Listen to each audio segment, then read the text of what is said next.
In this video, we're going to convert between measurement systems, specifically between the US and the metric measurement system. Use dimensional analysis to perform the indicated conversions. Express 5 milliliters in terms of cups. So we're starting with 5 milliliters, and we want to eventually get to cups. So we're going to need some conversion equations. So we're going to go to our chart.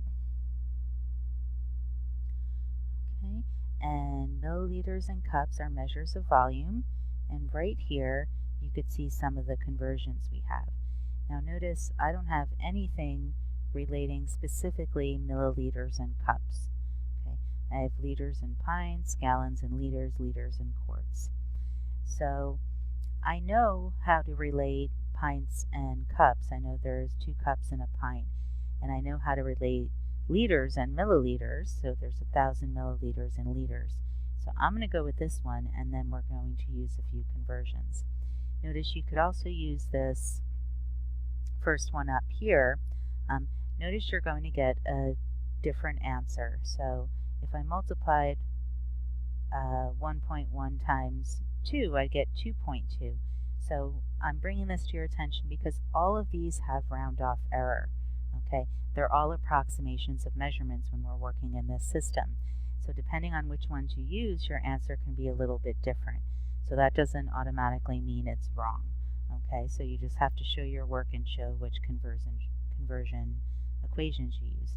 So we're going to use 1 liter equals 2.1 pints. So 1 liter equals 2.1 pints. Okay, now I need to connect pints and cups, so I'm going to write that 1 pint equals 2 cups, and that's in the chart if you're not sure. And I also need to connect milliliters to liters.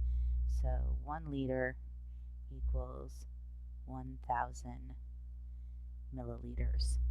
So now I can see I have a string of conversion equations to get from milliliters to cups.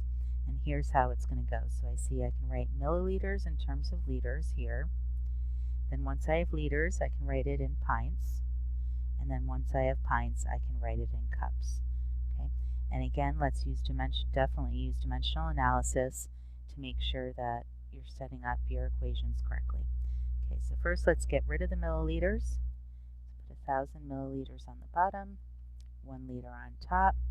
Notice my milliliters are canceling, so I set it up correctly.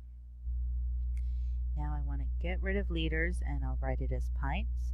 So I'll put 2.1 pints on top and 1 liter on bottom because I want the liters to cancel.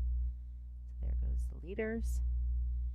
And finally, I want pints to cancel, and I want cups to remain. So I'm going to put 2 cups on top, and the pints cancel. And now I see that when I multiply this all out, I will be left with cups. So in our numerator, we have 5 times 1 times 2.1 times 2. In the denominator, we have 1,000 times 1. Write 1,000. Now let's multiply the numerator. 5 times 1, which was unnecessary, but this is 2.1 times 2. And we get 21 over 1,000. We can divide this, but this will be 0.021 cups. Okay, so 21 thousandths, I wrote it as a decimal. So 5 milliliters is equal to 0.021 cups, or 21 thousandth of a cup. Let's look at the next one. The country of Cambodia is approximately 700 kilometers from north to south. Let's highlight that. And we are asked to find this distance in miles. So we're starting with kilometers, and we want miles. So I'm going to start by putting my 700 kilometers here. Get it ready to multiply by something. Now let's see if our chart has a direct comparison equation for kilometers and miles. Okay, So here we go. It says 1 mile is 1.61 kilometers. It also says 0.621 miles is 1 kilometer. Again, both of these are approximations, so depending on which we use, our answer could be a little bit different. I'm going to use the first one. 1 mile equals 1.61 kilometers. 1 mile equals 1.61 kilometers. Okay. So I want the kilometers to cancel, so I'm going to put that on the bottom. Oh, I put in an extra one there.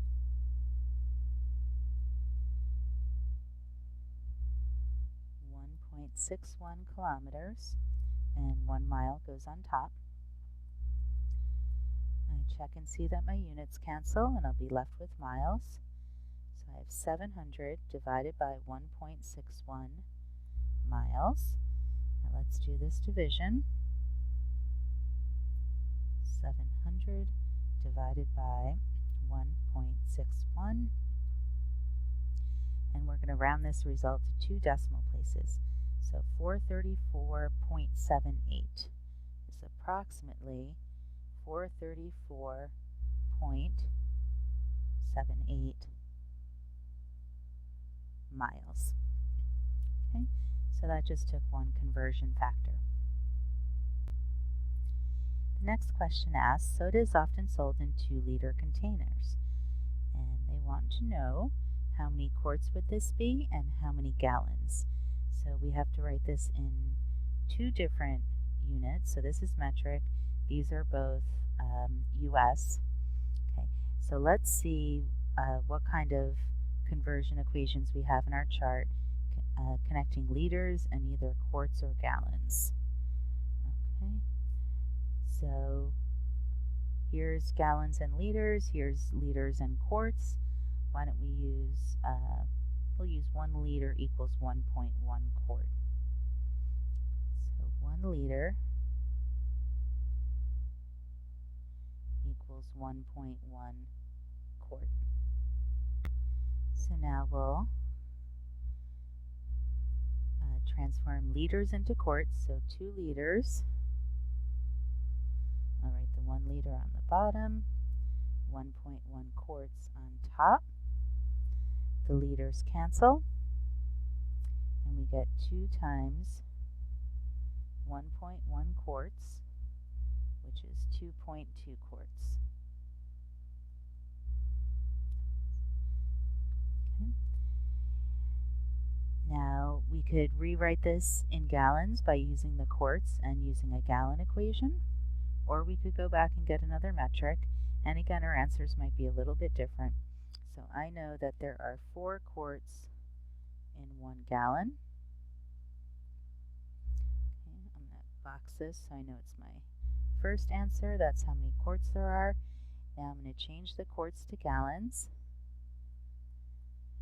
And I want quarts to cancel, so it's going to go on the bottom. Put gal for gallons. Check my units. And then we have 2.2 times 1, which is 2.2 over 4 gallons. Now we're going to simplify that. That's a little bit more than a half. And we get 0.55 gallons.